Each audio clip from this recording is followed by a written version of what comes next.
Hello दोस्तों, फिर से स्वागत है मेरा चैनल पे। मेरा चैनल का नाम है इलेक्ट्रॉनिक्स इंडिया। मैं लोटन फिर लेके आया हूँ एक नया वीडियो। देख सकते हैं हमारे पास आकाई कंपनी का एक 21 इंच का एक टीवी आया है। इस टीवी का प्रॉब्लम देखूंगा, सॉल्यूशन करके ही बताऊंगा। तब तक हमारा वीडियो लास्ट तक देखते रहिए। और मेरा चैनल पे जो नया दोस्त है उसको कहूँगा मेरा चैनल को जरूर सब्सक्राइब कर लेना, बेल आइकन को दबा देना, ऑल नोटिफिकेशन ऑन कर देना। जब भी मैं नया नया वीडियो लेकर आऊँगा आप लोगों को मिलते रहेंगे।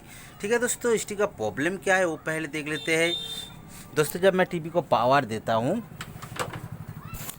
ये देखिए पावर कॉर्ड को मैं ऑन कर लेता हूँ। पावर कॉर्ड लगाता हूँ। लगाने के बाद जो हमारा टीवी का जो इंडिकेटर होता है वो इंडिकेटर हमारा नहीं जल रहा है। मतलब दोस्तों क्या होता है, हमारा पावर सेक्शन पूरी तरह से डेड हो चुका है। लेकिन ये डेट कहाँ से होता है और ये पावर सेक्शन का एलईडी क्यों नहीं जलता है, इसीलिए पहले टीवी को ओपन करूँगा और इसका सलूशन क्या है वो भी बताऊँगा। ठीक है दोस्तों, मैं टीवी को ओपन कर लेता हूँ। ओपन करने के बाद दिखाता हूँ कहाँ पे प्रॉब्लम होता है, कैसे प्रॉब्लम होता है। ठीक है दोस्तों, मैं टीवी को ओपन कर लेता हूँ। दोस्तों, मैंने टीवी को ओपन कर चुका हूँ। ओपन करने के बाद ये देखिए हमारा ये 21 इंच का ट्यूब, इसका योक कॉयल, ये रहा बेस पीसीबी, ये रहा मेन पीसीबी। दोस्तों, आज का जो प्रॉब्लम है ये हमारा मेन पीसीबी का ही प्रॉब्लम है, क्योंकि पावर इंडिकेटर नहीं जल रहा है। पावर इंडिकेटर कहाँ से जलता है वो भी एक बार बता देता हूँ। पावर सेक्शन से जो वोल्टेज निकल के आता है 12 वोल्ट, 12 वोल्ट से हमारा एक सेंसर को वोल्टेज दिया जाता है और हमारा एलईडी को वोल्टेज दिया जाता है, जो पावर इंडिकेटर बोला जाता है। और उसी से हमारा पावर इंडिकेटर जलता है, आईसी से हमारा सेंसर कंट्रोल होता है और हमारा टीवी स्टार्टिंग हो जाता है। लेकिन दोस्तों, आज का जो प्रॉब्लम है पूरी तरह से पावर डेड प्रॉब्लम आया है, क्योंकि पावर इंडिकेटर नहीं जल रहा है। पावर इंडिकेटर डायरेक्टली हमारा पावर जब ऑन होगा तो हमारा पावर इंडिकेटर जलना चाहिए था, लेकिन हमारा पावर इंडिकेटर अभी नहीं जला। इसीलिए बता देता हूँ हमारा पावर सेक्शन कब कब डेड होता है। एक तो हमारा पावर सेक्शन सही रहेगा, हमारा आउटपुट सेक्शन बढ़ जाएगा तो हमारा इस वाला प्रॉब्लम होगा, क्योंकि हमारा आउटपुट सेक्शन पे जो वोल्टेज जाता है 120 वोल्ट या 110 वोल्ट जो वोल्टेज जाता है वो हमारा डायरेक्टली ईएचटी के साथ कनेक्ट रहता है। और हमारा आउटपुट ट्रांजिस्टर से हाई सिंक तैयार करके वोल्टेज तैयार करता है ईएचटी। ईएचटी से 3-4 वोल्टेज तैयार होता है, जैसे हमारा 200 वोल्ट तैयार होता है, हीटर का वोल्टेज तैयार होता है, और हमारा 14 वोल्ट माइनस 14 वोल्ट प्लस तैयार होता है। क्योंकि 14 वोल्ट प्लस और 14 वोल्ट माइनस हमारा जो वर्टिकल आईसी रहता है, वर्टिकल आईसी पे काम करता है, वोल्टेज दिया जाता है, वो वाला वोल्टेज तैयार होता है हमारे ईएचटी से। ईएचटी सेक्शन का कोई भी सेक्शन, ईएचटी या हमारा आउटपुट सेक्शन या ट्रांजिस्टर कुछ भी खराब रहेगा तो हमारा पावर सेक्शन बैठ जाएगा। इसीलिए क्या करना है आप लोगों को, ये जो पावर सेक्शन से, ये देखिए पावर सेक्शन का पट्टा, ये हमारा 120 वोल्ट का ये वाला वोल्टेज हमारा एक रेजिस्टेंस भाया करके हमारे ईएचटी को सप्लाई दिया जाता है। ये वाला रेजिस्टेंस को ओपन कर देना है। ओपन कर देने के बाद चेक करना है हमारा पावर सेक्शन ऑन है या हमारा उसी डेट है, क्योंकि ये आउटपुट सेक्शन ईएचटी सेक्शन कुछ भी शॉर्टेज रहेगा तो पावर सेक्शन खराब हो डेड हो जाएगा। इसीलिए इसको ओपन करने के बाद ही चेक करना है, क्योंकि आउटपुट सेक्शन भी शॉर्टेज रहता है। एक चीज़ कर कीजिए, आप लोग चेक कर सकते हैं कैसे, मीटर को आप बाजार मूड पे ले लीजिए और बाजार मूड पे लेने के बाद इस पर ग्राउंड पे चेक करने से इसका बाजार बचता है। और हमारा आउटपुट सेक्शन पे आउटपुट ट्रांजिस्टर या हमारा ईएचटी ग्राउंड के साथ शॉर्टेज हो जाएगा तो हमारा आउटपुट ट्रांजिस्टर का पॉइंट से जो वोल्टेज हाइसिंग करता है वो वाला पॉइंट पे हमारा बाजार बजेगा, लेकिन इस पे बाजार नहीं बज रहा है। मतलब हमारा ईएचटी सेक्शन 90% हमारा सही है, क्योंकि 10% क्यों मैं निकल के रखा, ये वाला जो ईएचटी है, ईएचटी हमारा ख़राब रहेगा, ये जो शॉर्टेज नहीं बताएगा या ईएचटी अंदर से ख़राब रहेगा तो ये बड़ा प्रॉब्लम होता है। इसीलिए इसको ओपन करके देखना ज़रूरी था। मैंने जब 10% तो श्योर हो गए, 90% श्योर हो गया, तब इसको नहीं खोलते हैं, लेकिन इस पर वोल्टेज चेक करेंगे थोड़ा सा भी वोल्टेज बनता है कि नहीं, क्योंकि थोड़ा सा भी वोल्टेज बनेगा तो पता चल जाएगा हमारा पावर सेक्शन रिलेटेड कुछ प्रॉब्लम रहता है कि नहीं। मैं पावर कॉर्ड को कनेक्ट कर चुका हूँ और कनेक्ट करने के बाद इसको मैं क्या करूँगा, 200 वोल्ट पे रखूँगा और 200 वोल्ट पे रखने के बाद इस पर चेक करूँगा तो इस पर 0 वोल्ट बता रहा है। 0 वोल्ट, 0.2 वोल्ट, 1 वोल्ट, ये वोल्टेज नहीं है। इसका जो फ्रीक्वेंसी है वोल्ट करंट का वो दिखा रहा है। लेकिन इस पे क्या हुआ, हमारा आउटपुट सेक्शन पे कोई भी वोल्टेज, ये देखिए 110 वोल्ट, इस पे भी थोड़ा सा भी वोल्टेज नहीं है। इस पे हमारा 27 वोल्ट, इस पे भी वोल्टेज नहीं है। इस पे हमारा 12 वोल्ट पे भी कोई वोल्टेज नहीं है। और हमारा इस पे 14 वोल्ट बनता है, 16 वोल्ट बनता है साउंड सेक्शन के लिए, उस पर भी थोड़ा सा भी वोल्टेज नहीं है। क्योंकि वोल्टेज नहीं है, पावर सेक्शन डेड है। और ये डेट कहाँ से होता है वो भी देखना है, क्योंकि डेट होता है का एक डेट होता है हमारा सिस्टम पे, हमारा आउटपुट जो इनपुट जो हमारा पावर सेक्शन रहता है, हमारा ट्रांजिस्टर ख़राब हो जाता है या हमारा इनपुट सेक्शन पे कोई भी पार्ट्स ख़राब रहेगा तो ये बड़ा प्रॉब्लम होगा। इसीलिए एक चीज़ गौर कीजिए, हमारा जो ये वाला पावर कैपेसिटर है, पावर कैपेसिटर पे हमारा ये वाला वोल्टेज स्टॉक करके रख लिया है। इसीलिए एक चीज़ बता दूँ, हमारा कैपेसिटर कब वोल्टेज हमारा स्टॉक कर लेता है। आपको पता होना चाहिए पावर सेक्शन पे जो हाई पावर कैपेसिटर रहता है 450 वोल्ट का, वो वाला कैपेसिटर क्यों वोल्टेज स्टक करके रख लेता है, क्योंकि आउटपुट पे वोल्टेज नहीं बनेगा तो ये वाला वोल्टेज रनिंग नहीं होगा, तो हमारा ये वाला वोल्टेज स्टॉक हो जाएगा। इसीलिए इसको स्टॉक हटाना है। और इस पर आप लोग 100 वाट लैंप से भी इसको वोल्टेज को रिलीज कर सकते हैं, मैं डायरेक्टली कर चुका हूँ।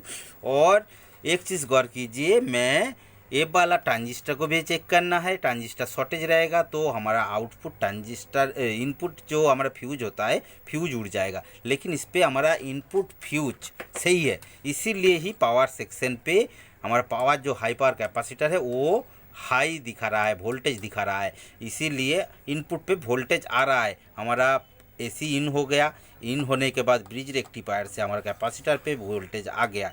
लेकिन उसके बाद हमारा जो सिस्टम है वो रनिंग नहीं है। पावर सेक्शन पे क्या क्या रहता है वो भी एक बार बता देता हूँ। पावर सेक्शन पे हमारा तो एसी तो इन हो गया, उसके बाद ब्रिज रेक्टिफायर से हमारा 450 वोल्ट रनिंग हो गया, इस पर 300 दिखाएगा, 300 वोल्ट तो रनिंग हो गया। उसके बाद हमारा पावर सेक्शन को रन करने के लिए दोनों चीज़ ज़रूरी होता है, जैसे हमारा स्टार्टिंग वोल्टेज और रनिंग वोल्टेज। रनिंग वोल्टेज कहाँ पे बोला जाता है, जो हमारा फोटो काबलर से फीडबैक आता है उसको रनिंग सेक्शन कहा जाता है। और स्टार्टिंग सेक्शन कहाँ का बोला जाता है, जो हमारा पावर सेक्शन का कैपेसिटर रहता है उसका जो 300 वोल्ट एसी डीसी होता है, जो पॉजिटिव वोल्टेज होता है, वो वाला वोल्टेज से हमारा दो रेजिस्टेंस लगा रहता है। देखिए एक रेजिस्टेंस दूसरा रेजिस्टेंस, इस पे हमारा 14 वोल्ट से 16 वोल्ट तैयार होता है। वो वाला वोल्टेज जाके हमारा ट्रांजिस्टर पे रनिंग वोल्टेज दिया जाता है, स्टार्टिंग वोल्टेज दिया जाता है। और स्टार्टिंग वोल्टेज देने के बाद थोड़ा सा वोल्टेज ऑन हो जाता है, ऑन होने के बाद ही हमारा इस पे 110 वोल्ट जब तैयार हो जाएगा तो इस पे हमारा फीडबैक सेक्शन ऑन हो जाएगा। फीडबैक पे हमारा फोटो काबलर लगा रहता है और फोटो काबलर से हमारा रनिंग होने के बाद इस पे हमारा फीडबैक पहुंच जाएगा, क्या हमारा वोल्टेज तैयार हो रहा है सही तरीके से। इसी के बाद हमारा वोल्टेज एसी इनपुट होगा, हमारा स्टार्टिंग वोल्टेज तैयार होगा, रनिंग तैयार हो जाएगा, तब हमारा वोल्टेज इस पे स्टैंड रहेगा। इसीलिए बता रहा हूँ, हमारा सिस्टम पे आज का जो प्रॉब्लम है वो हमारा स्टार्टिंग वोल्टेज का प्रॉब्लम है। लेकिन दोस्तों एक चीज़ गौर कीजिए, इस पे रनिंग वोल्टेज का प्रॉब्लम होता तो भी हमारा कैपेसिटर पे वोल्टेज स्टॉक रहता, लेकिन इस पे थोड़ा सा वोल्टेज बन जाता, क्योंकि पहले तो स्टार्टिंग वोल्टेज मिलने के बाद इस पे थोड़ा सा वोल्टेज तैयार हो जाता। इस पे थोड़ा सा भी, जैसे 3 वोल्ट या 30 वोल्ट या 110 वोल्ट भी दिखाएगा जब हमारा स्टार्टिंग तैयार हो जाएगा तो। लेकिन इस पे स्टार्टिंग तो सही नहीं है, स्टार्टिंग सही नहीं है, इसीलिए रनिंग पे थोड़ा सा भी वोल्टेज नहीं दिखा रहा है। इसीलिए स्टार्टिंग सेक्शन पे चेक करेंगे तो इस पे मुझे पता चला, मैं रेजिस्टेंस पे रख चुका हूँ मीटर को, और रखने के बाद मैंने जब चेक किया, देखिए इस पे हमारा कोई भी वैल्यू नहीं दिखा रहा है, जो हमारा रेजिस्टेंस का वैल्यू दिखाना चाहिए था। ये वाला रेजिस्टेंस हमारा नहीं सही दिखा रहा है। और उसके बाद इसको चेक करेंगे, जैसे हमारा इस वाला पॉइंट पे हमारा आता है और इस वाला पॉइंट पे चेक करते हैं। देखिए ये हमारा रेजिस्टेंस का पॉइंट, इस पे दिखाएगा 121, मतलब 120K का रेजिस्टेंस इस पे लगाया हुआ है। और दूसरा भी जो रेजिस्टेंस है, ये दूसरा रेजिस्टेंस भी हमारा 120K का रेजिस्टेंस है, लेकिन इस पे थोड़ा सा भी शो नहीं कर रहा है। इसीलिए दोस्तों जो स्टार्टिंग वोल्टेज तैयार होना चाहिए, इस पे हमारा 140K का दो रेजिस्टेंस स्विच करके लगा कर रखा है। उस पे बाद हमारा इस पे 12 से 16 वोल्ट 18 वोल्ट तक बनेगा, वो वाला वोल्टेज नहीं बन पा रहा है। इसीलिए दोस्तों हमारा स्टार्टिंग नहीं हो रहा है पावर सेक्शन। इसीलिए क्या करना है, ये वाला रेजिस्टेंस को हटाना है। हटाने के बाद इस पे एक रेजिस्टेंस लगा लेना है। मैं इसको रेजिस्टेंस लगा लेता हूँ। उसके पहले एक बार फिर से एक बार चेक कर देता हूँ जैसे क्या होता है। मैं पावर दिया, कनेक्ट कर दिया, और कनेक्ट कर देने के बाद इस पे थोड़ा सा वोल्टेज चेक करते हैं। देखिए मैं मीटर को फिर से पावर पे रख लिया, वोल्टेज पे रख लिया, और इस पे ग्राउंड का पिन लगा लेता हूँ। देखिए ये देखिए हमारा 300 वोल्ट बन रहा है, 290 वोल्ट बन रहा है। उसके बाद इस पे जो वोल्टेज बनना चाहिए ये भी थोड़ा सा भी नहीं बन रहा है। और पैरेलल नंबर जो रेजिस्टेंस है उस पे चेक किया तो इस पे थोड़ा सा भी वोल्टेज नहीं बन रहा है। ठीक है, मैं रेजिस्टेंस लगा लेता हूँ, उसके बाद चेक करता हूँ। दोस्तों देखिए मैं 120K का एक रेजिस्टेंस मैं इसी पे कनेक्ट कर चुका हूँ। रेजिस्टेंस को मैंने खोला नहीं है पीछे साइड के, और नया वाला एक रेजिस्टेंस लगा चुका हूँ। लगाने के बाद दोस्तों मैं टीवी को पावर दूंगा।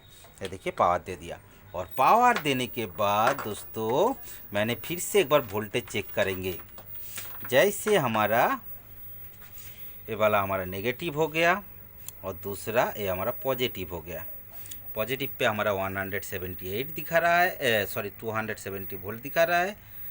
और उसके बाद इस पे जो वोल्टेज मैं बता रहा था 12 से हमारा 16 तक होता है, देखिए हमारा 12 वोल्ट तैयार हो रहा है। और पैरा नंबर रेजिस्टेंस पे चेक करेंगे तो इस पे 169 दिखा रहा है, मतलब ठीक है। और इसके बाद हमारा 12 वोल्ट मिल गया। 12 वोल्ट मिलने के बाद हमारा जो पावर सेक्शन है, पावर सेक्शन हमारा स्टार्टिंग वोल्टेज मिल गया। स्टार्टिंग वोल्टेज मिलने के बाद हमारा रनिंग वोल्टेज या फीडबैक जो सिस्टम कहा जाता है वो सही रहेगा, तो हमारा पावर भी बनना शुरू हो जाएगा। देखिए मैं इस पर ग्राउंड कर लेता हूँ। ग्राउंड कर लिया, और